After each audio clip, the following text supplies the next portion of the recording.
Welcome to The Stranger Within, our first group show by one of our mentorship groups at Mastrius. And welcome to Mastrius. I'm Julie DeBoer, artist and founder. We're going to give you all a minute to come in, find your virtual seats, and thank you for joining us. This is a very exciting day for our community and for these artists. I'll give you a minute here. You will notice at the bottom of your Zoom screen that there is a chat icon. If you want to pop that open and say hello, that would be grand. During this exhibit, if you have a question, you can type it in the chat. Although we will have opportunity for questions after each artist shares their work. So then you are also welcome to turn on your microphone at that time, but we'll let you know. Good morning, Janine. Nice to see you. Welcome again, everyone, to the Stranger Within group show. I'm very pleased to introduce these artists, starting with Kate Toom. She is one of our mentors here at Mastrius. And she has been working with her group of aspiring artists who I believe are graduating to emerging. I might have heard a little rumor there.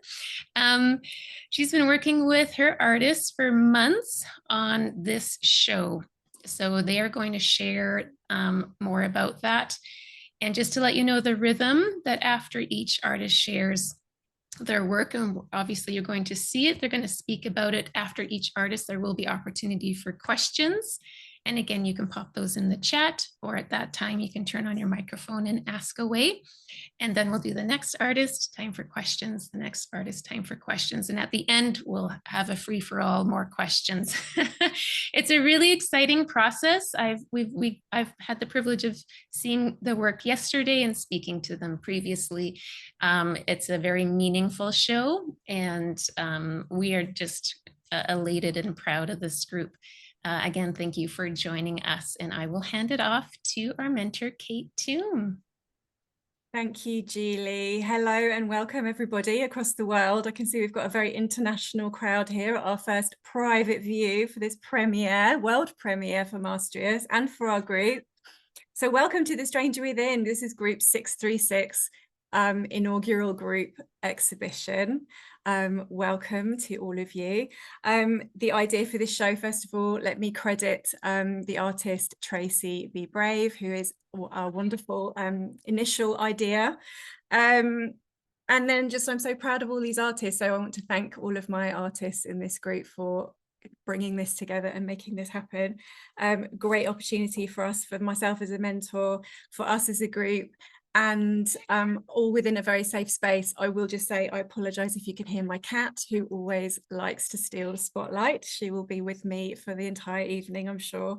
So let me kick off and say, first of all, you will want to stay till the end because there is a very special performance piece at the very end of the show. But without further ado, let me read the curatorial statement so that you all know what The Stranger Within is all about. So who are we? When no one is watching, what parts of ourselves remain hidden, even from our own reflection? The Stranger Within invites the viewer to explore the veiled territories of identity, illuminating the tensions between the known and the unknown, the familiar and the foreign within us. Through mixed media, painting, textile, sculpture, and installation, this exhibition navigates the ebbs and flows of self, the whispers of the subconscious, the shifting that inhabits us. It is a dialogue between comfort and discomfort, recognition and mystery, a journey from within. At the heart of this exhibition is a chorus of female voices. Their work brings a layered, embodied wisdom to the Stranger Within conversation, challenging and reclaiming visibility in a culture that often renders them invisible. Through their hands and stories, we are reminded that identity is not fixed, but constantly unfolding. Their presence speaks to the beauty of becoming and the courage it takes to be seen on one's own terms.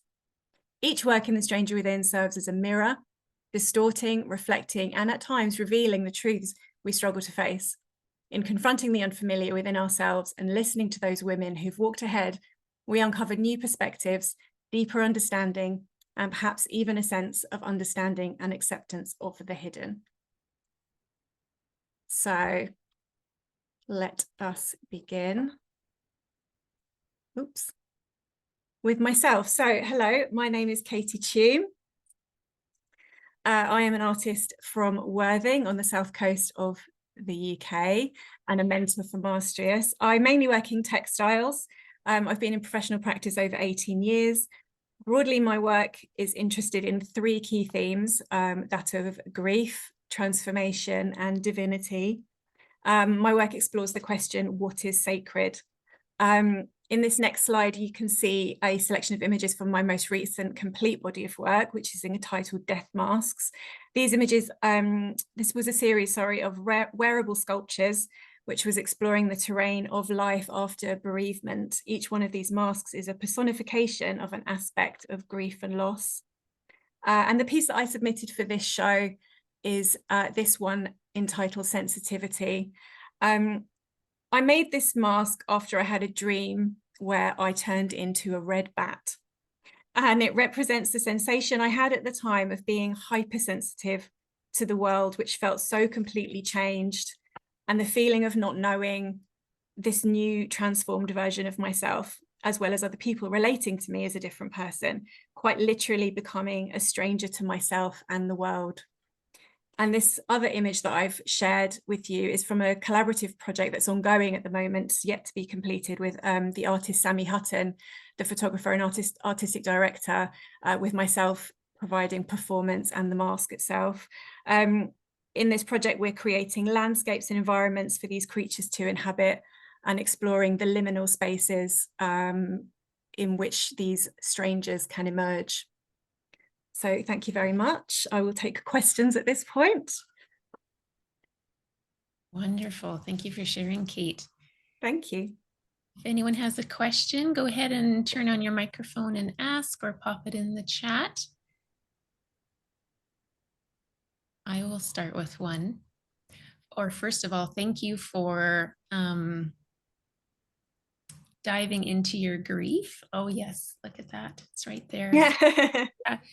I know as an artist that sometimes that's a really painful part, but cathartic, and it helps us to process. So thank you for doing that, and for sharing that with us. Can you share a little bit about what that process was like for you, for taking your experience of grief and making it into a wearable art?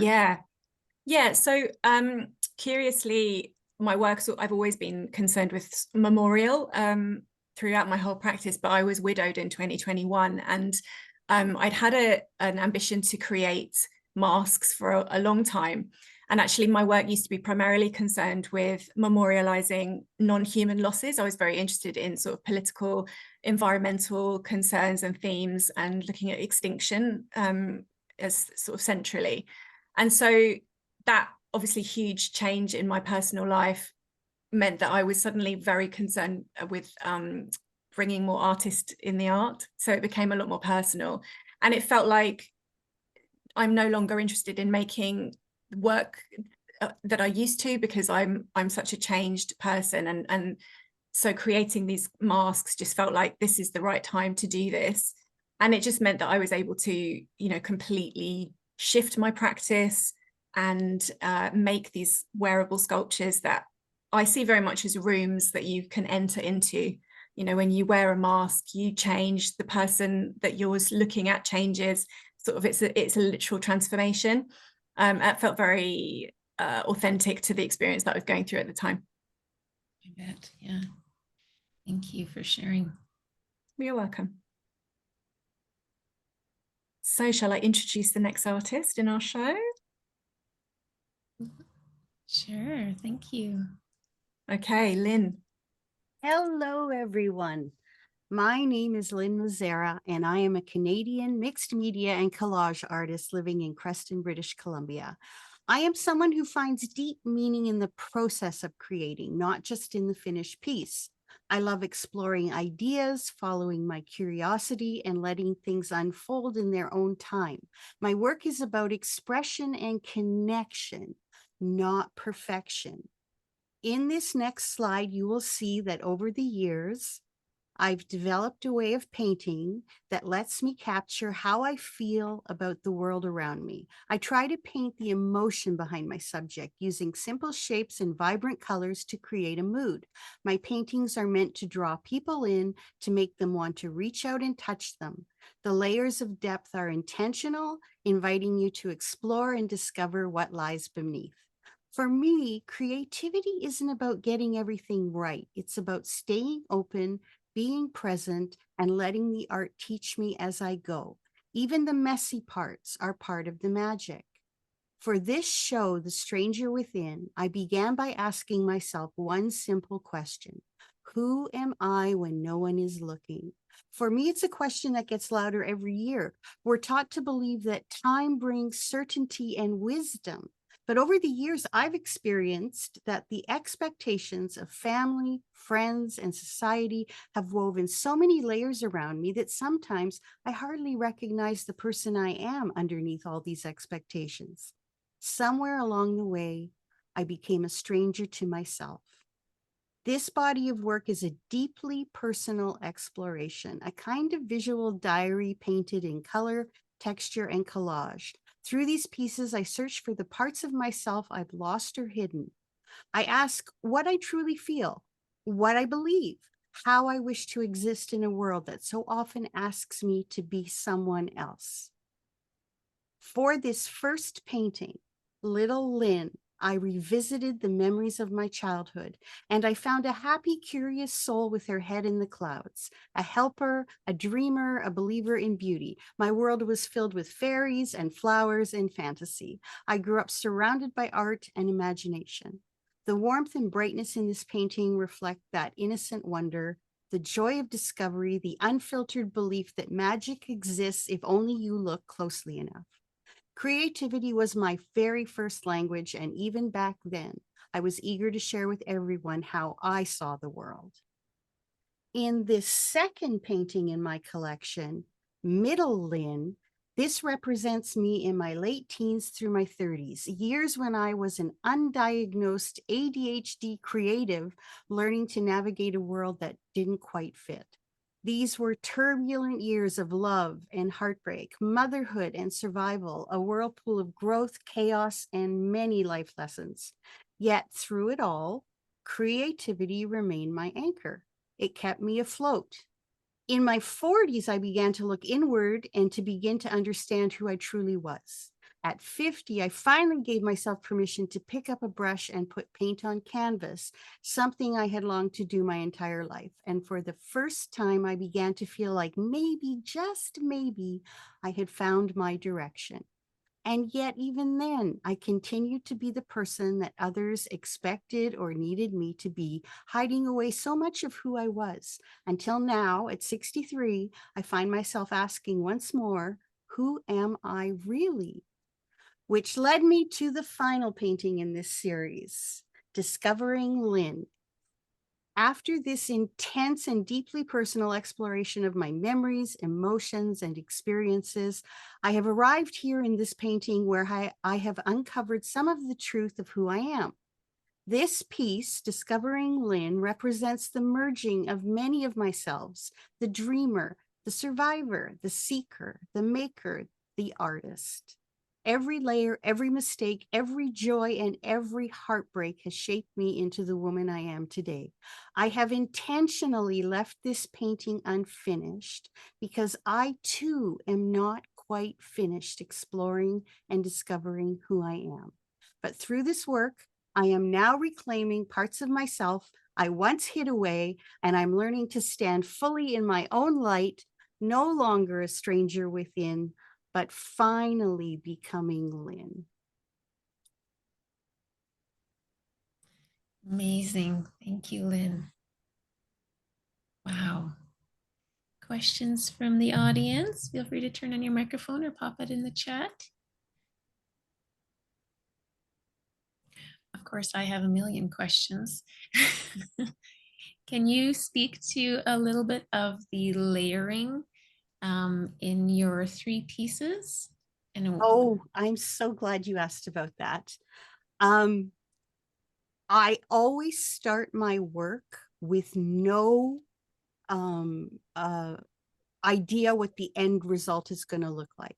I start with my emotions. A lot of times I start by using pages I've journaled on and gluing them right to the canvas, and the emotion in that journaling manages to seep its way through. And then I just layer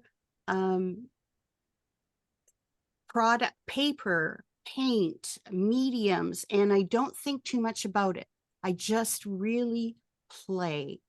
And then when I get to a stage where the background is now done, and now I start to pull out a vision of what I wanted to see. So for example, in the second piece,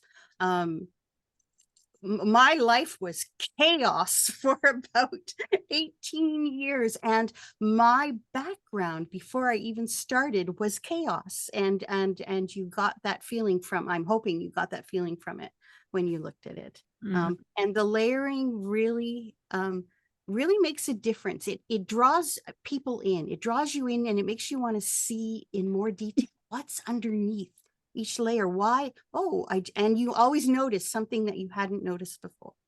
Okay, I'm telling you how to build the clock.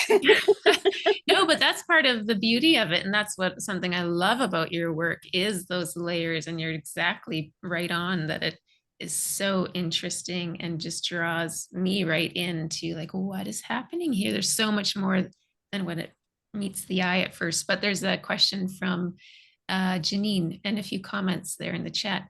What is your favorite medium in your studio you reach for? Oh, Great believe it or not, my favorite medium to start, because I'm always paralyzed with fear with that white canvas, is fluid matte medium and paper, scrapbook paper, pattern paper, any kind of paper to glue onto the canvas. And then I just start putting paint and scribbles and everything else on top. But believe it or not, it's the collage that I reach for first. Okay. And which of the three did you complete first, or did you work on all three at the same time? That's a great question. Interesting. No, I started with the second one first. Because doing an exploration through all your years of life, as some of you can probably imagine, was intense and difficult. And I'm glad we had months to prepare. And I started with the second one first with no idea how I was going to do the first one or the third one. And the second one came out first and helped me, led me into my childhood. And the last one I finished literally days before our deadline, because it was such a difficult piece for me to put into word or put into visual how I was feeling. But I think I managed. I think I managed to get my idea across. Yes, yes, you did. Absolutely. Very inspiring. Lots of great comments in the chat. Thank you for sharing. Thank you all for being here. And I would love to introduce our next artist, who is Anna.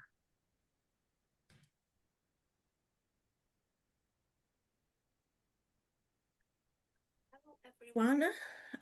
My name is Anna Stolkova, and I am self-taught visual artist living in Calgary, Alberta. I paint in different mediums and sometimes incorporate elements of fiber. I also create entire pieces from textiles. I like to capture the world around me, including its many colors, shapes, and shadows. I also enjoy trying to capture different moods as well as funny and precious moments. And over the years, I have been told that as an artist, I should focus my energy on only on one area of my creativity, which is really difficult for me to do. And so I'm really grateful that I found Mastrius, because it was through its wide selection of mentors that I found Katie. She encouraged me, as she does with all of her students, in my own art journey. She helped me to strengthen my self-esteem and to remove my self-doubts. Through Mastrius, I also met many wonderful classmates and become part of the wider artistic community. And since I remember, I was always interested in psychology, astrology, always fascinated with symbols, puzzles, patterns, and mysteries of life. When our mentorship group decided to prepare art show with the name Stranger Within, Who Are You When Nobody is Watching, I was excited to explore the shadow part of my psyche. Who am I when I do not have to be serious and responsible? I used to be someone who likes to have fun, who always is curious about the world around me, who is eager to try new things, new techniques, and approaches. I hope that under the layers of responsibility and everyday reality, this part of me have not died, just morphed into something more stronger, confident, and wiser. So, I am presenting 3 pieces of work representing 3 main feminine archetypes: maiden, mother, and a crone. Those and several more live in our subconscious and manifest themselves through our lives. I explored different techniques, used different materials to render each archetype, and try to match some of the features of each character to the property of material or the technique used. So my first archetype is Maiden, which represents the youthful, free-spirited, and innocent phase of a woman's journey, symbolizing purity, curiosity, and fresh perspective on life. I transformed the maiden into the lace, beautiful, flimsy, delicate lace that will match the beauty and youth of this woman, as well as the age of bobbin lace technique, one of the youngest textile techniques coming to life in 16th century and quickly disappearing in 19th century with arrival of Industrial Revolution. My second piece is the mother, symbol of nurturing, creation, and protection associated with unconditional love and also smothering, so overprotectiveness and possessiveness. I decided to paint her on the wooden board, which solidity and warmth evokes in me the security of mother's love and her loving embrace. As you can see, I made the 3 rings of life that divide but also bring together part of my composition, and pretty much they told me what I should be painting. My last piece, it's a crone, is an archetype of the old wise woman representing the final stage of womanhood, marked by wisdom, intuition, and deep understanding of life's cycles. Woman who embraces her inner knowing and is unconcerned with external validation. For the crone, I choose felting, one of the oldest textile techniques, with origins going back to time before Christ. I use the combination of wet felting with needle felting and little embroidery to create my crone image. I used wool and silk, 2 materials so different in their properties, but still working together well and creating warmth and strength. So each piece represents different part of me, different energy that changes constantly, evolves, and make me who I am. I hope that I was able to capture some of it. And since I know who is ruling my life and who is behaving like a stranger, I have a question for you. Which archetype is closest to your heart or dominate your life? And who is the stranger? Lovely. Thank you, Anna. Wow. So you're all so impressive. Questions and comments are a few comments. Here's a question from Janine. Anna, do you have a favorite of all these mediums? What guides you to choose when you change mediums, or do you have many projects running at the same time? Yes. And no, I think my passion from since I was a little, it was a textile. So, but I think my preference towards the medium, it depends on my mood.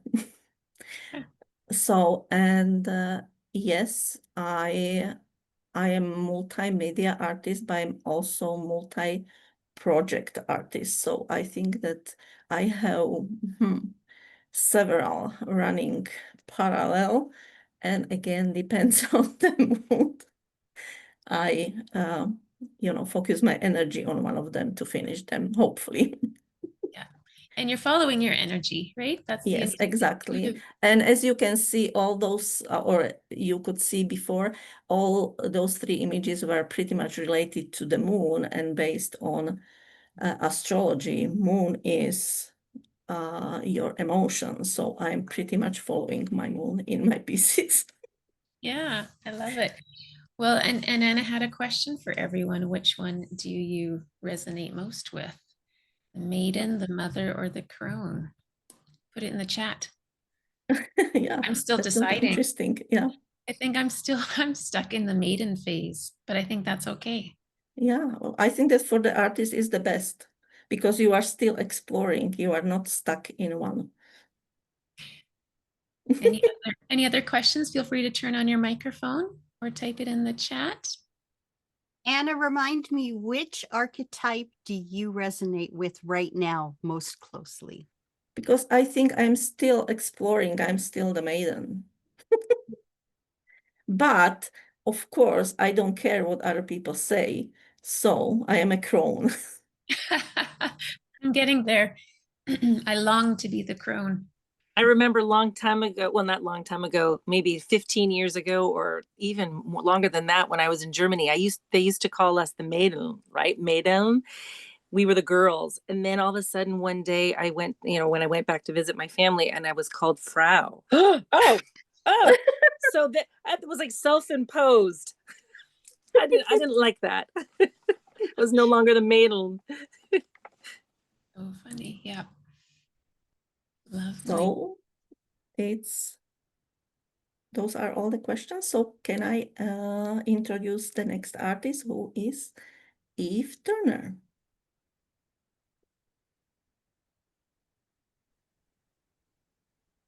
Hi, everyone. I'm Eve Turner. I'm a mixed media artist. I'm based in Greenville, South Carolina, on the southeast part of the US. I come from a non-traditional art background in the sense that I never formally went to school for art. I went to school for architecture, and after a couple of years in the industry, I started going back to art and started learning drawing and painting. And then it progressed to combining fiber and paper. And now I'm back to painting and combining it with fiber again. And as I've gone deeper into who I am as an artist, my work has shifted in both appearance and intent. My earlier pieces used florography, or the language of flowers, to give meaning and symbolism to what I made. Now, I'm beginning to include more of myself by layering in my thoughts, emotions, and struggles. My practice has shifted towards introspection, learning to trust the uncertainty of the process, and allowing myself to be seen as I am, not only when it feels perfect. So the three pieces that I have for today's show have been shaped through my time here at Mastrius, titled Becoming Myself. They reflect the self-doubt and self-critical thoughts I often struggle with, and my ongoing effort to climb out of the spiral of insecurity.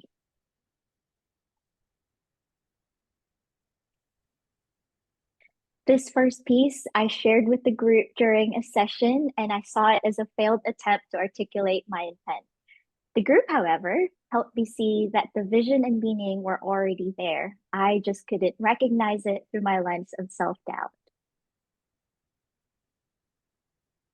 And feeling every bit as an imposter, the second piece is a timid, tentative, and constrained attempt to paint an image I had in my head, with questions such as, who am I to think I can paint? What is this piece contributing to the show? Swirling in my mind, I don't belong here was truly a recurring thought. This final piece was born from play and experimentation, from an exercise in figuring out what I like and how I like to paint instead of how I think I should paint. The undefined, unrefined, and abstracted flower represents where I am now. Still becoming, still uncovering the stranger within, both as an artist and as a person. Each of these pieces is a small step towards allowing myself to be seen, imperfect and in progress. I am learning that as I am enough, and I do belong here.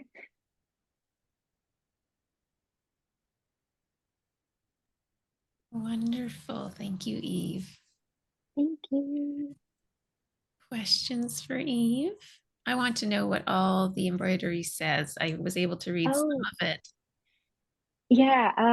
So that first one says it's basically each one is a similar phrase throughout, or different phrases throughout, but the idea is it goes from a negative into a positive. So the first one says, "Am I good enough?" And then it turns into "good enough," and then "I am enough." And then the second one is, "I don't belong here. Do I belong?" And then "I belong." And then the last one is putting all both of those phrases and reminding myself, like, "Am I good enough? Do I or I don't belong here? Good enough? Do I belong?" And "I am enough and I do belong." So it's, yeah, both a friendly and consistent reminder to myself, and I hope that it can also connect with others who feel the same way. Mhm. Very powerful statements. And even hearing you say them out loud, ugh, powerful. We should all be able to say those words. Where do you find your inspiration for the images you select to paint from Janine? Ooh, I am personally drawn to flowers, and I like to paint them because I find it ironic layering these self-doubt and self-critical thoughts, because flowers don't really question if they're good enough or they belong. They simply are, they exist. But for some reason, as humans, we tend to question our worth or need to justify our presence. So I feel like it was just a way to show contrast between the naturally self-assured floral or plant paintings with the phrases of self-doubt. Yeah, that's lovely.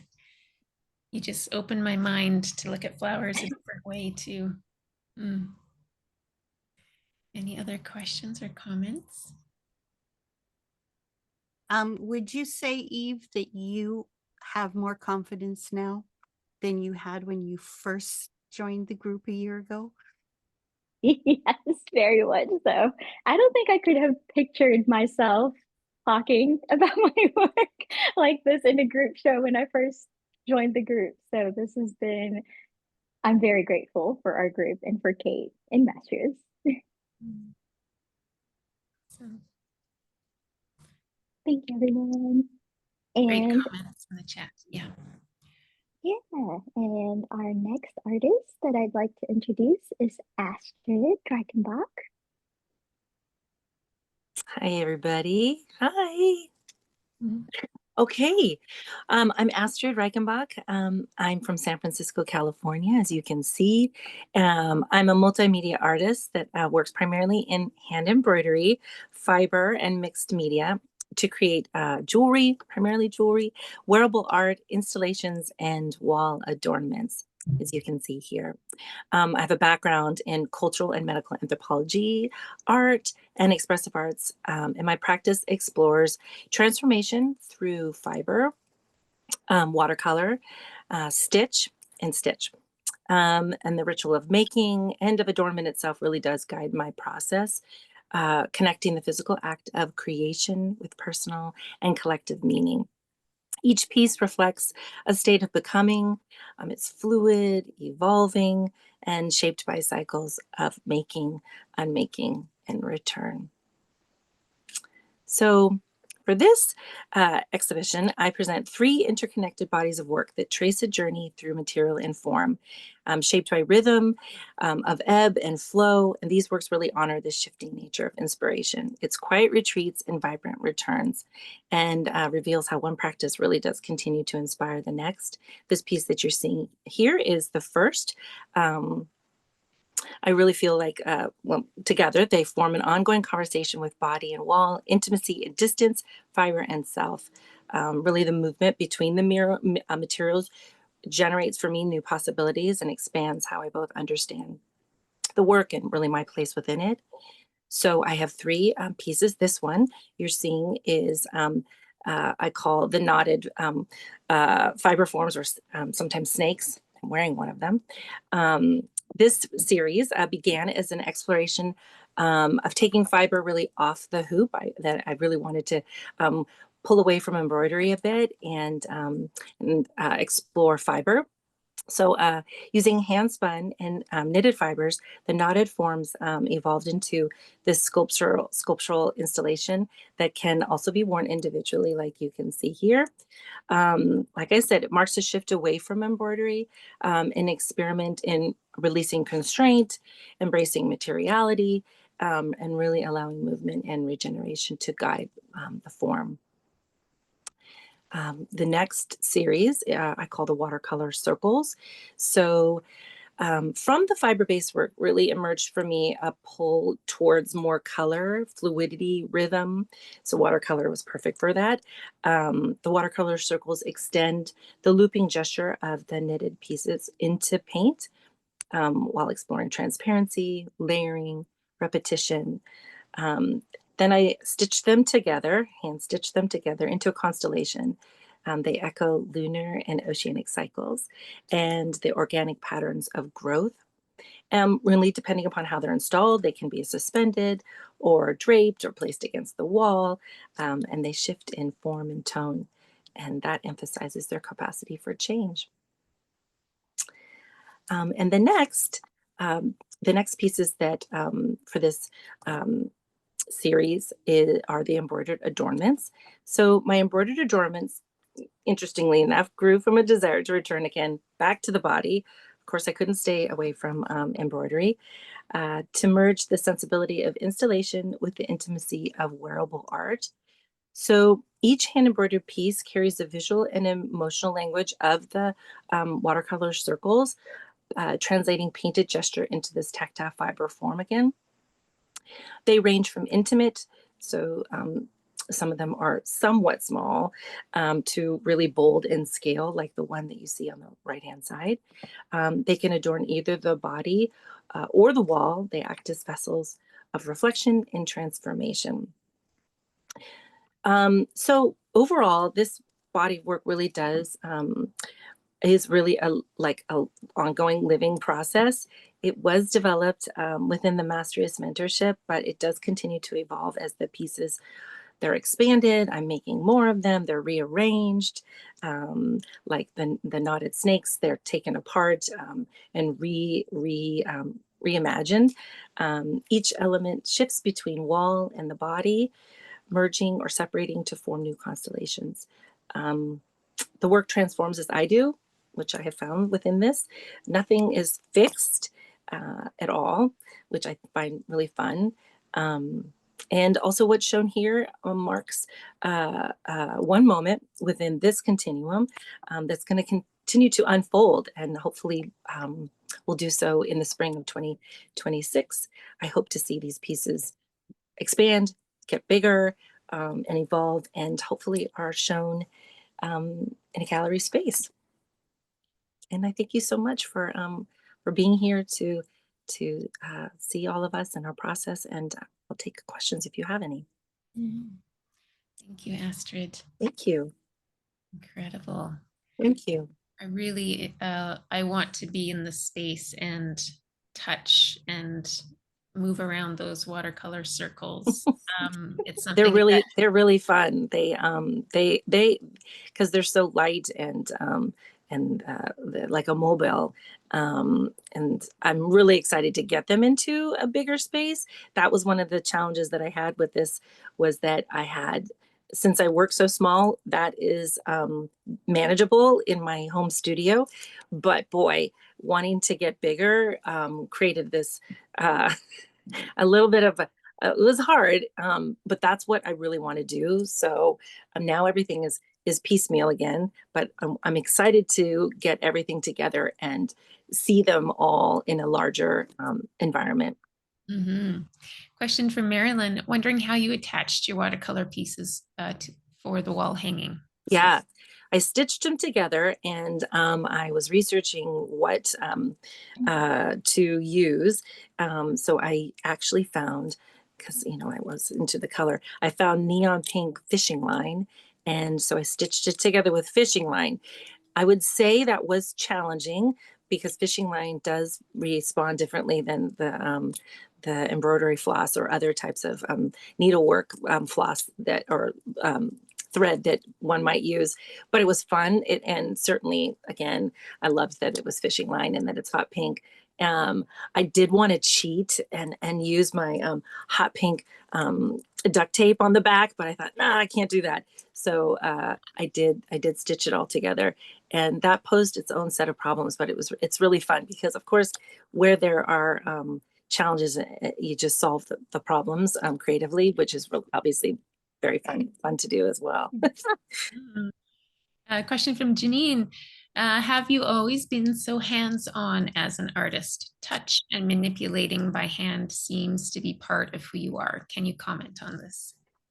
Yeah, absolutely. I am very, I mean, I think I have even memories of being a little kid and like being like looking very closely and intimately with what I was doing or interested in. And I still to this day am like that, very tactile, very multisensory. I think that's really important for me and as an artist. So absolutely. And I feel very strongly about embroidery in that sense as well. As much as I respect and appreciate people that that do machine embroidery, sometimes people do like creative machine embroidery, which seems lovely and fun. But there is something about kind of getting in there in really intimately. So the answer is yes. I've always been very touchy, feely, and I still am like that. And like, again, multimedia, I love to explore clay and manipulate fabrics in different ways as well. So yeah. Love it. And thank goodness that you do. Thank you. Mm-hmm.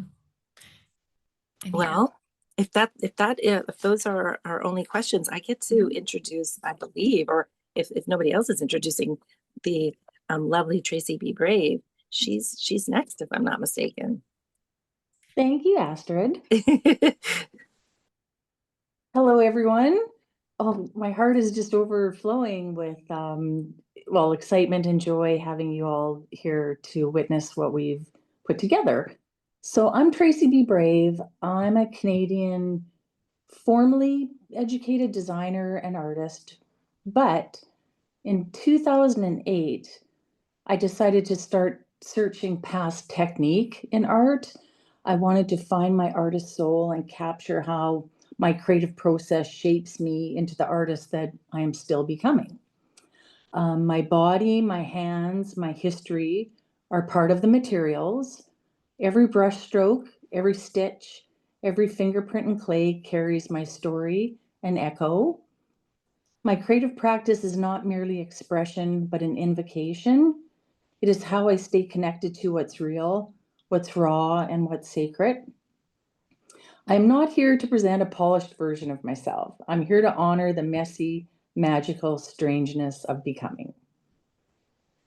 The Stranger Within is a body of work that consists of 3 separate series that each explore the cycles of time, rituals, and sovereignty, and the hidden facets of identity revealed through lunar wisdom. Using paint, textile, and sculpture, I invite viewers into a space where the sacred and the strange converge, where landscapes, bodies, and symbols become portals to deeper knowledge. I work in series. So this is the first series, Magic and Ritual. Moonlit landscapes emerge through layers of paint and tactile surfaces. These paintings on linen paper are offering portals touched by ritual and reverence. Each hand-stitched embellished moon anchors themes of memory, transformation, and the unseen forces shaping both spirit and land. These works blur reality and magic, reminding us that the stranger within is also a place for stories and spells. Series 2, Embrace of Self-Sovereignty, explores the power and vulnerability held within a hug. Each golden moonlit embrace becomes a symbol of both connection and boundary, asking how we hold others without losing ourselves. The hand-stitched felt and bead masks deepen tension between protection and exposure, uniqueness and strangeness, reminding us of the courage it takes to be seen. And Series 3, Lunar Lovelies and the Stranger Within. Textile, clay, and sculptural forms. These sculptural figures embody facets of feminine lunar wisdom while carrying the internal contrast of the clown, the stranger within. The clown is a contradiction, a painted smile that both conceals and reveals, a mask that unsettles even as it protects. Stitched cloth, hand-embellished surfaces, along with painted clay, hold memory. The lunar lovelies shimmer between play, tenderness, and defiance.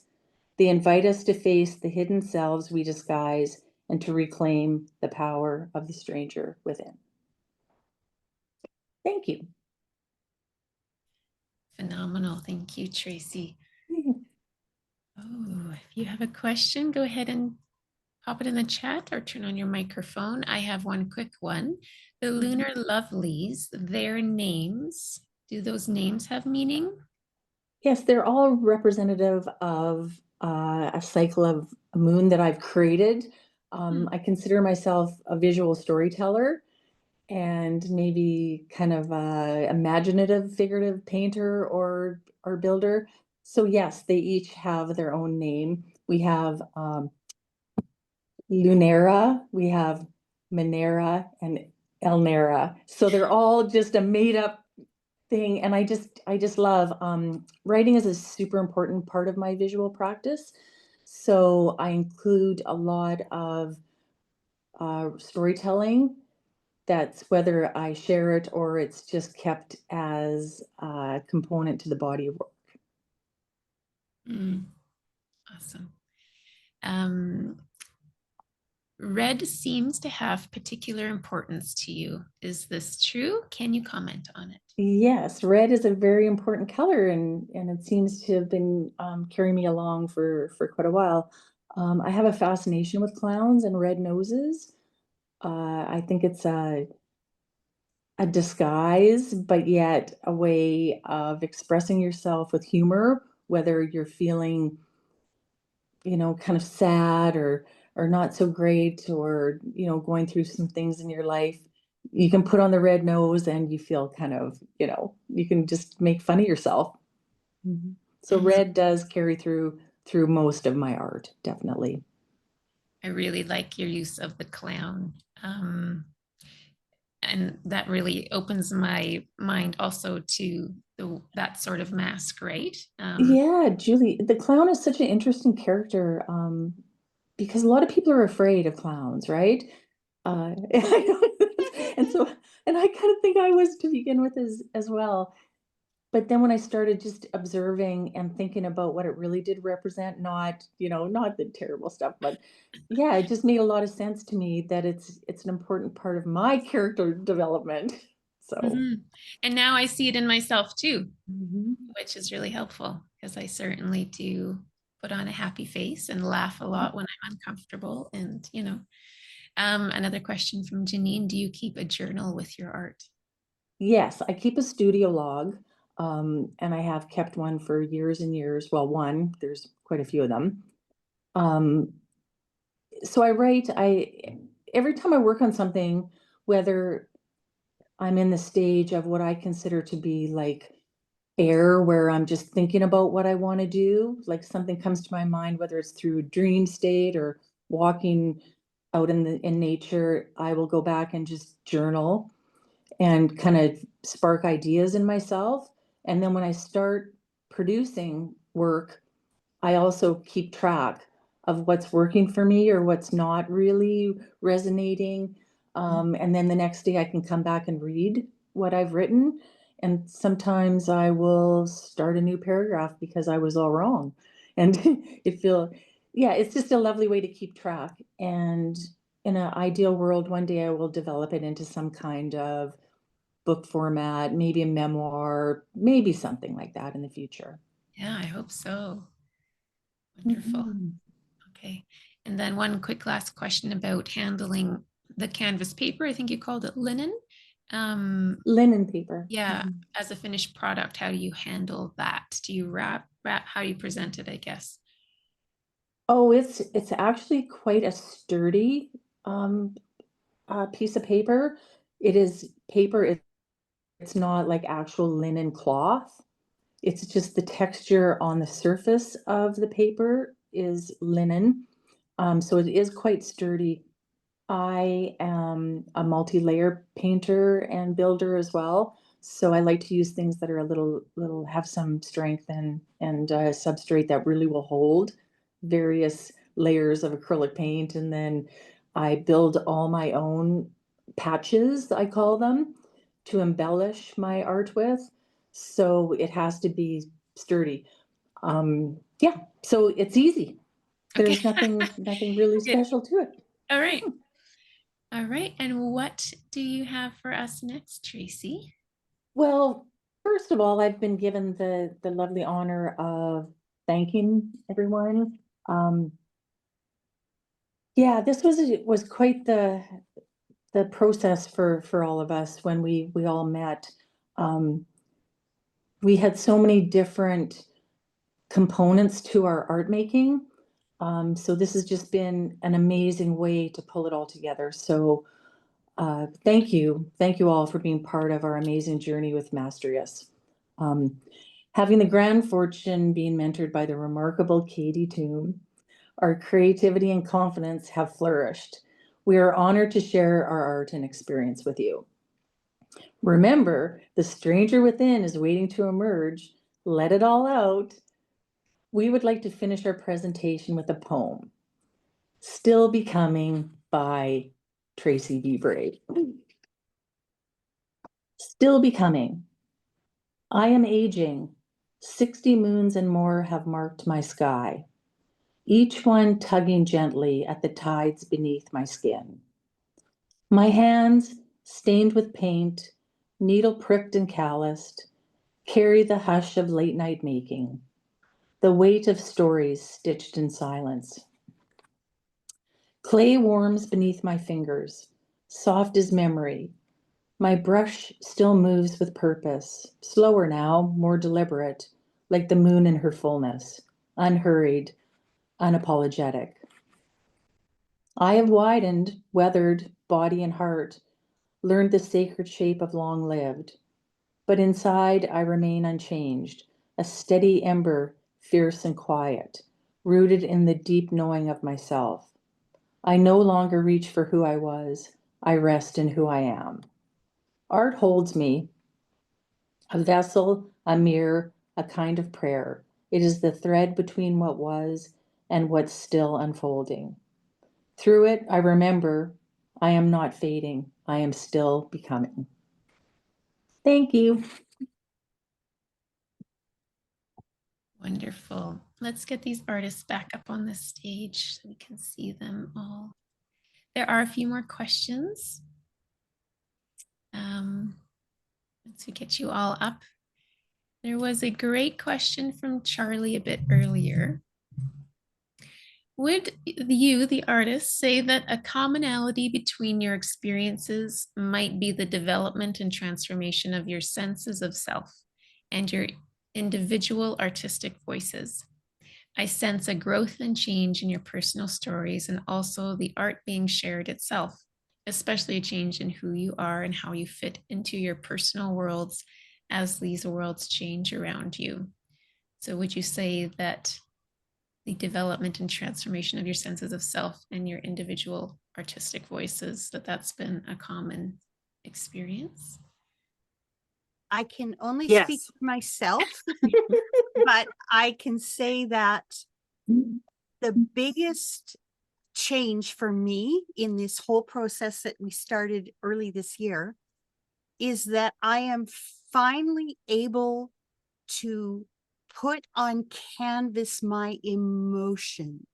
I have been painting figures and shapes and things, but trying to capture the emotion, I never quite got there. And this year, this show, I got there. Amazing.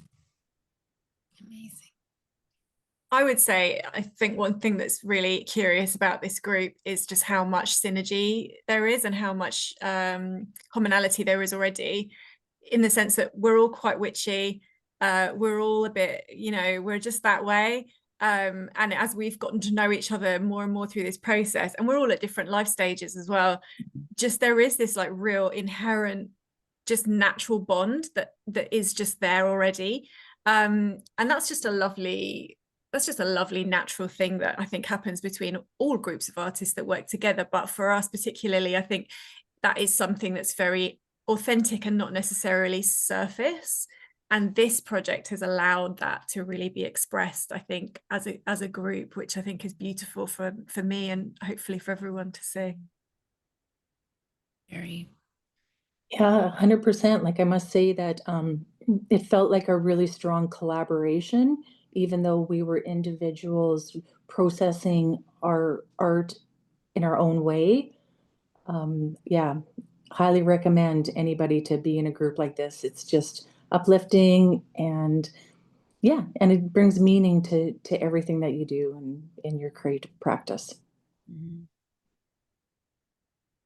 And I was going to say too, just like I've said before, a real culmination of the work that we did. I think, Lynn, you spoke on this starting from the beginning of our group and the mentorship we've had with Katie, that like this, it certainly, this isn't the end, but it definitely is a culmination of like the step-by-step work we were doing, and then it naturally evolved into this notion of doing this show, and then that lengthy process became, and I think it's been maybe 8 months in the making, maybe so it's been like 8 months in the making under mentorship that was also, it's also part of the process. So I just find that really lovely. Like, and if you think about just how much growth and change and that's happened over that amount of time,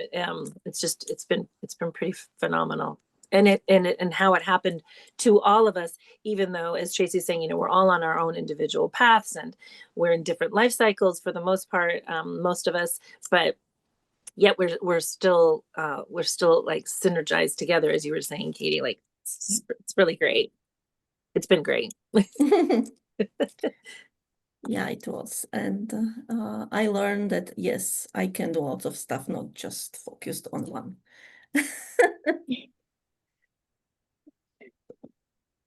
And as Eve said, we are enough. Yeah. Irene is wondering how long you've been a group, and I'm wondering what's next for your group. So I think we've celebrated our first anniversary, so we're over a year old. Not that much No, more we though. we started in June 2024. Okay. Year and a bit. And what's next? Well, Another you tell me, show. guys. Yeah. So we've got our next session in a couple of weeks. So we'll definitely be doing a good deep debrief and a deep dive into, this whole process. And then obviously, as we go into the holiday season, I think I'll be asking everyone to, do some self-reflection and think about what are some goals for next year. I know we've got some mentors as well with us this evening. So I would say just personally from a mentor perspective, it's a really lovely thing to do with your group if your group wants to do that. And as I've said, it was very much led by the group. It wasn't my idea. But it's such a lovely way to really get into so many different facets of what it's like to be a professional artist. And I know that Lynn and I were laughing the other day because one of the first things I said was like, right, okay, well, you better write your curatorial statement and your artist bio and then your submission statements. And everyone was like, what? So, you know, there's so many aspects, obviously, to putting on a show. It doesn't have to be the way that we've done it, and it doesn't have to be this way for us. Again, we can do it a different way if we choose to. Some of us may not. So, you know, as always, I'm at your service. So we'll see what the future holds for us. Beautiful. And if I could just interject really quickly, our mentorship was more than the art show. We still, each of us, every month when we met, we're traveling on our own personal journeys and still moving forward with our art. But the show gave us a unified purpose and direction that pulled us all together. But our mentorship is more than our art show, but our art show sure was awesome, I have to say. Yes, I would have to agree. And I think everyone here agrees. I would love to read some of the comments for the sake of the recording. These presentations were amazing in their tenderness. Thank you for presenting the masks and the women behind the masks. So much talent, so much inspiration. How brave you all are to produce this wonderful production. Beautiful expressions, enjoyed all of your work and appreciate your courage and vulnerability. Thank you. It's very inspiring symbiosis in the way that an artist's growth informs their art, and perhaps the art develops the artist. Wonderful and very interesting and inspiring, and makes me consider mentorship and peer support. Thank you all again. Lovely. Lovely. Is your group welcoming new members? Yep, sure are. Okay. Fabulous. Well, on behalf of our community, congratulations. You are all phenomenal artists. We appreciate your deep dive, vulnerability, and for showing how to do that well. Thank you, Kate, for leading the charge, Lynn for supporting so well, and for all of you for diving in. Beautiful. Congratulations. Thank you, Julie, and thank you for hosting. Thank you. All right. And that's a wrap. Thank you, everyone, for coming. Thank you, everybody, for coming. Thank you. See you next time. Yes. Yes, see you next time.